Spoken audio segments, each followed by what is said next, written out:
Welcome to Suman TV. నేను మీ నవీన్. ప్రస్తుతం నేను ఎపియాన్ పెయిన్ మేనేజ్మెంట్ సెంటర్లో ఉన్నాను. మనతో ఉన్నారు plasma therapy founder doctor Sudheer దారా గారు. హాయ్ సార్, నమస్తే అండి. నమస్కారం నవీన్. సార్, ఎక్కువ అందరూ కూడా బైకులు నడుపుతూ ఉన్నారు.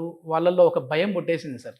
సో ఎక్కువ బైకులు నడిపితే మా నడుములు పోతాయి అని చెప్పేసి వాళ్ళకు కూడా తెలుస్తూ ఉంది. ఇప్పుడు ఎందుకు సార్ అంటే ఈ బైక్ నడిపే వాళ్ళు జాగ్రత్తగా ఎందుకు ఉండాలి, అదేవిధంగా ఇట్లాంటి వాళ్ళలో L1 L2 L3 L4 L5 ఈ ప్రాబ్లమ్స్ అన్నీ వస్తూ ఉంటాయని చెప్పేసి విన్నాను. దీనికి పిఆర్పి ద్వారా ఎట్లాంటి ట్రీట్మెంట్ ఉంది? ఇప్పుడు బైక్స్ నడపడం అన్నది ఇప్పుడు ఒకటేంటంటే మేము చిన్నప్పుడు ఉన్నప్పుడు బైకులు చాలా తక్కువ ఉండేవి. ఇప్పుడు కంప్లీట్గా ప్రతి ఒక్కరు కూడా బైక్ మీద నింపడం. చాలా ఘోరమైన విషయం ఏంటంటే ఇన్ కేస్ అది 30 కిలోమీటర్ల దూరంలో ఆఫీస్ ఉన్నా కానీ బైక్లో వెళ్తున్నారు. అంటే 60 కిలోమీటర్లు 60 కిలోమీటర్లు అంటే ఒక సైడ్కే నీకు 1 అవర్ పైనే పడుతుంది సిటీలో అయితే. అంటే 1 అవర్ నువ్వు బైక్లో ఇట్లా పెట్టి ఇలాగా నీ స్పైన్ మొత్తం కూడా కాంట్రాక్ట్ చేస్తావు. ఓకే, రిలాక్స్గా ఉండం కదా, ఇట్లా నడిపే బైక్ లాడు ఉండవు ఇట్లా. సో ఈ మజిల్స్ మొత్తం కూడా స్ట్రెయిన్ అవుతాయి. ఆ మజిల్ స్ట్రెయిన్ 10-15 మినిట్స్ అయితే ఓకే. 1 అవర్ 1.5 అవర్ కూడా డ్రైవ్ చేసే వాళ్ళు ఉంటారు సిటీలో. ఎల్బీ నగర్ నుంచి గచ్చిబౌలికి వస్తారు. సో అప్పుడు ఏమవుతుంది, రోజుకి దగ్గర 3 అవర్స్ వెళ్ళి రావడానికి వరకు కూడా మజిల్ టైట్ అవ్వడం వల్ల ఆ మజిల్ మధ్యలో ఉన్న స్పైనల్ కార్డ్ కానీ చుట్టుపక్కల లిగమెంట్స్ కానీ డిస్క్లు కానీ వీక్ అయ్యే అవకాశం ఉంటుంది. ఇప్పుడు మనము స్పైన్లో మనకి డిస్క్ ప్రాబ్లం వచ్చింది, మీరు అన్నారు L1 L2 L3 L4 L5లో disc వచ్చి నరాన్ని ఒత్తుతుంటుంది. చాలా చిన్న వయసులో 25 years 30 yearsకి వస్తుంది. నువ్వేం చేస్తున్నావు రోజుకు 1.5 hour జర్నీ సార్ బైక్ మళ్ళీ పోయి రావడం. ఏమవుతుంది, ఈ డిస్క్ బయటికి రాకుండా, నరం మీద ఒత్తిడి రాకుండా డిస్క్ పక్కన స్పైన్ చుట్టూ ఉన్న మజిల్స్ స్ట్రెంగ్త్ ఉండాలా. వీళ్ళు ఏం చేస్తున్నారు, పిల్లలు ట్రావెల్ చేసి వీక్ అవుతుంది. వీక్ అయినప్పుడు ఆ డిస్క్ మీద ఉన్న ప్రొటెక్షన్ పోతుంది. అప్పుడు ఏదైనా చిన్న గుంతలో డిస్క్ బయటకు వస్తుంది. వెంటనే నర్వ్ కంప్రెషన్ అవుతుంది, బ్యాక్ పెయిన్ వస్తుంది. సో ఈ బైక్ జర్నీ చాలా dangerous if it is more than 15 minutes. 15 minutes 20 minutes కంటే బైక్ జర్నీ చెయ్యాల్సి వస్తే బస్సో ఆటోనో మెట్రోనో చూసుకోండి.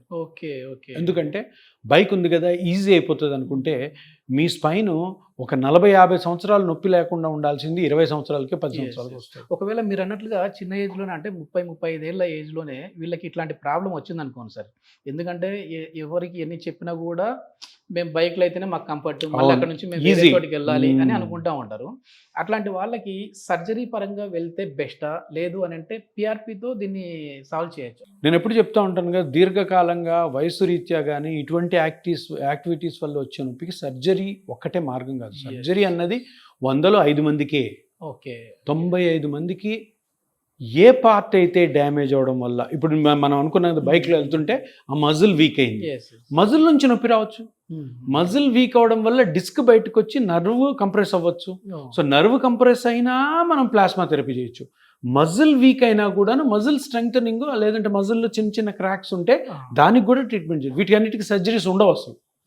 లేదు జాయింట్స్ కూడా అరిగి ఉంటాయి, ఎందుకంటే మనము ఓవర్ యూజ్ చేస్తున్నాం స్పైన్ని. సో దానికి కూడా ప్లాస్మా థెరపీ. అంటే ఫస్ట్ ఆఫ్ ఆల్ ప్రతి ఒక్కరు తెలుసుకోవాల్సింది ఏంటంటే సర్జరీ ఒకటే మార్గం కాదు. సర్జరీకి ముందు ప్లాస్మా థెరపీ అనే ఒక అద్భుతమైనటువంటి, అంటే మంచి, అంటే ఏమీ సర్జరీ లేకుండా సింపుల్గా ఇంజెక్షన్తోనే డాక్టర్ గారు చెప్పిన మాట కానీ మనం కరెక్ట్గా విన్నట్టయితే హ్యాపీగా బయటపడచ్చు అన్న దృక్పథాన్ని మనము ప్రజల్లోకి తీసుకెళ్ళాలి. అందరూ కూడా అది నమ్మాలి. అందరూ సర్జరీ అనుకుంటారు, ఇంకా లాభం లేదు సర్జరీకి, ఏం అవసరం లేదు. సరే, ఇది ఎన్ని రోజులు ఉంటుంది అనేది కూడా ఒక క్వశ్చన్ ఉంది సార్. అంటే పిఆర్పి చేయించుకుంటే అసలు ఎన్ని రోజుల వరకు మళ్ళీ మనకి ఈ నొప్పులు రాకుండా ఉంటాయి? ఎప్పుడు కూడాను మెడికల్లో ఇన్ని రోజులు ఈ ట్రీట్మెంట్ పనిచేస్తుందని ఏదన్నా డాక్టర్ చెప్తే నమ్మొద్దు డాక్టర్ని. ఆ డాక్టర్ అబద్ధం చెప్తున్నాడు, ఎవ్వరు చెప్పలేరు అట్లా. ఏ ట్రీట్మెంట్ కూడా, ఇప్పుడు ఆపరేషన్లు, జాయింట్ల మీద ఆపరేషన్ చేసేవాళ్ళు, స్పైన్ మీద ఆపరేషన్ వాళ్ళు టైం చెప్తుంటారు. మోకాలు ఆపరేషన్ చేస్తే నీకు 20 సంవత్సరాలు ఈ లోపల వేసిన ఇంప్లాంట్, అది ఇంప్లాంట్కి గ్యారంటీ, నీ నొప్పికి గ్యారంటీ కాదు. నీ నొప్పి 2 నెలలకే రావచ్చు, 2 సంవత్సరాలకే రావచ్చు. ఆ పెట్టిన ఇంప్లాంట్ లైఫ్ అనమాట. అది 15 సంవత్సరాలు 20 సంవత్సరాలు. మనమేమనుకుంటాం, అమ్మ ఇది 15 సంవత్సరాలు ఉంటే నేను 15 సంవత్సరాలు నొప్పి లేకుండా, శుద్ధ అబద్ధం. కింద కూర్చోవద్దంటారు మళ్ళీ అట్లా. దాంట్లో చాలా రెస్ట్రిక్షన్స్, ఎందుకంటే అంత పెద్ద మోకాల్లో బాడీ అంత వెయిట్ను బేర్ చేసేది, దాంట్లో నువ్వు మెటల్స్ పెడితే మనం చెప్పిన మాట అది వింటుందా? ఇప్పుడు దుద్దులు పెట్టుకుంటారు కొంతమంది, ఇంత చిన్న వెయిట్వి ఇక్కడ వెయిటే పడందని ఇదే మన మాట విన్నది అప్పుడప్పుడు. మోకాల్లో రోజు పని చేయాలా, రోజు నడవాలి, రోజు నిలబడాలి, ఎట్లా ఉంటుంది? సో అందుకని ఈ బ్యాక్ పెయిన్లో మటుకు ఏ ప్రాబ్లం అయితే ఉందో కనుక్కొని అది కరెక్ట్ కనుక్కోవాలి. దాని నుంచి బయటపడడానికి ప్లాస్మా థెరపీ ఎక్సలెంట్గా పనిచేస్తుంది. ఓకే. మొత్తానికి అయితే ఈ వెన్ను నొప్పి అన్నదానికి అసలు సర్జరీ వరకు వెళ్ళాల్సిన పనే లేదు అసలు మనకి. అస్సలు అవసరం లేదు. కొన్ని కేసెస్ ఉంటాయి, కొన్ని కేసెస్ తప్పకుండా మా దగ్గర కొంతమంది వస్తారు, సర్జరీ ఇండికేషన్ ఉంటుంది ఆ పేషెంట్కి, మేము అప్పుడు చెయ్యం, వెంటనే మీరు ఆపరేషన్కి వెళ్ళండి అమ్మా, ఇగో ఈ డాక్టర్ దగ్గరికి వెళ్ళండి, మంచిగా ఆపరేషన్ చేస్తాడు, మంచిగా అయిపోతారు. కానీ ఏ కేసు అయితే ఆపరేషన్ అవసరం లేదో ఎట్టి పరిస్థితుల్లో పంపించాం. అటువంటివి 195 ఉంటాయి, అది మనం గమనించాల్సింది. ఓన్లీ 5 కేసులే 100లో ఆపరేషన్కి వెళ్ళే కేసు. ఎట్లాంటి జాగ్రత్తలు తీసుకోవాలి సార్ ఆఫ్టర్ పిఆర్పి అయిపోయిన తర్వాత? ఫస్ట్ ఆఫ్ ఆల్ ఎందువల్ల వచ్చింది నొప్పి అన్నది కనుక్కొని దాన్ని జాగ్రత్తలు ఫస్ట్ తీసుకోవాలి. ఇప్పుడు అదే 30 కిలోమీటర్లు 40 కిలోమీటర్లు రోజు ట్రావెల్ చేస్తున్న మనిషికి ఏం చెప్తాం, బాబు 30 కిలోమీటర్లు చెయ్యొద్దు, నువ్వు ఏం చేయాలంటే నీ మోడ్ ఆఫ్ ట్రాన్స్పోర్ట్ మార్చుకో ఫస్ట్. తర్వాత అది మజిల్స్, బ్యాక్ మజిల్స్ వీకెనింగ్ అవ్వడం వల్ల వస్తుంటే ఆ బ్యాక్ మజిల్స్ని స్ట్రెంగ్థనింగ్ చేయాలి, దానికి సపరేట్ ఎక్సర్సైజ్ ఉంటాయి. డిస్క్ నుంచి వచ్చే నొప్పి అయితే డిస్క్కి సపరేట్ ఎక్సర్సైజ్ ఉంటాయి. సో ఏ పని ఎక్కువ చేయాలి, ఏ పని చేయకూడదు, ఏ పని తక్కువ చేయాలి, ఏ ఎక్సర్సైజ్ చేయాలి, ఏ ఎక్సర్సైజ్ చేయకూడదు. చాలామంది బ్యాక్ పెయిన్ ఉన్న వాళ్ళు కొన్ని రాంగ్ ఎక్సర్సైజ్ చేస్తుంటారు. బ్యాక్ పెయిన్ ఉందని చెప్పేసి జిమ్కి వెళ్తాడు, ఉన్నది కాస్త పోతుంది. బ్యాక్ పెయిన్కి వాకింగ్ చేస్తే చాలా మంచిది. 100% రాంగ్. నీకు ఆల్రెడీ బ్యాక్ హర్ట్ అయింది, ఆల్రెడీ బ్యాక్ దెబ్బతిన్నింది, నువ్వు దాని మీద ఇంకా ప్రెషర్ వేస్తే ఎట్లా?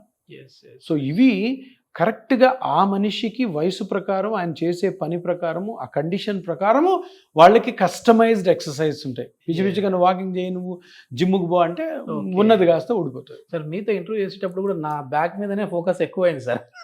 ఎందుకంటే ఇది కూర్చునే పోస్టర్ని బట్టి కూడా మనకు బ్యాక్ పెయిన్ వస్తుందని విన్నాను సార్. ఎక్కువ సిట్టింగ్ జాబ్ చేసే వాళ్ళు ఉంటారు, అంటే బ్యాంక్ ఎంప్లాయీ కావచ్చు, ఐటీ ఎంప్లాయీస్ కావచ్చు, వీళ్ళకి కూడా ప్రాబ్లం వస్తుంది సార్. ఐటీ ఎంప్లాయీస్కి ఎక్కువ. ఎందుకు? వాళ్ళకి టార్గెట్ ఉంటుంది, 8 గంటలు 9 గంటలు పనిచేస్తారు. దీనికంటే వరస్ట్ ఏంటంటే work from home.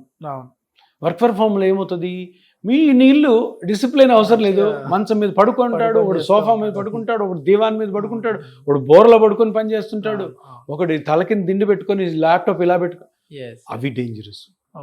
So sitting positions అన్నవి ఇప్పుడు ఒక స్టడీ జరిగింది, సాఫ్ట్వేర్ ఎంప్లాయీస్లో వర్క్ ఫ్రమ్ హోమ్ చేసే వాళ్ళలో బ్యాక్ పెయిన్లు ఎక్కువ ఉన్నాయి. వాడు అక్కడ పోతే డిసిప్లిన్డ్ ఉండాలి కదా, ఏం చేయాలా, ఎలాగానే పంచ్ చేయాలి, చక్కెళ్ళి చైర్లో కూర్చోవాలి, ఇష్టం వచ్చినట్టు చూస్తే వాడు మేనేజర్ చూసి తిడతాడు, చుట్టుపక్కల వాళ్ళు ఉంటారు, వాడు సరిగ్గా కూర్చోపోతే అబ్నార్మల్ పొజిషన్స్లో వాళ్ళకి తక్కువ ఉన్నాయి. అదే వర్క్ ఫ్రమ్ హోమ్ వాళ్ళకి ఏంటి, ఘోరాతి ఘోరంగా స్పైన్ స్ట్రెయిన్కి లోనవుద్ది.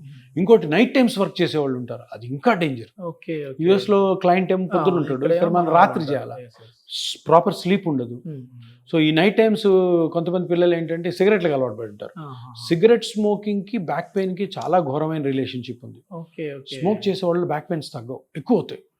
ఎందుకంటే ఈ ఎంప్లాయీస్లో ఏంటంటే ఆ స్ట్రెస్ భరించలేక, లేదంటే రాత్రిపూట ఎవరు మాట్లాడే వాళ్ళు ఉంటారు, సిగరెట్ అలవాటు పడ్డా. సో ఇట్లా స్టైల్గా ఫస్ట్ అలవాటు చేసుకుని అడిక్ట్ అయిపోతారు. అడిక్షన్కి స్మోకింగ్ బెస్ట్ కదా.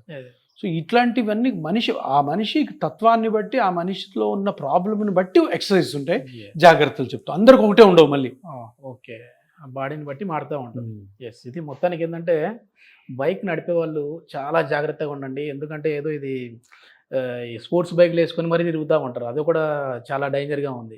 సో కూర్చునే పొజిషన్ని బట్టి కూడా మనకు బ్యాక్ పెయిన్ వచ్చే విధంగా ఉందని చెప్పేసి డాక్టర్ గారు చెప్తా ఉన్నారు. Thank you sir. నమస్కారం.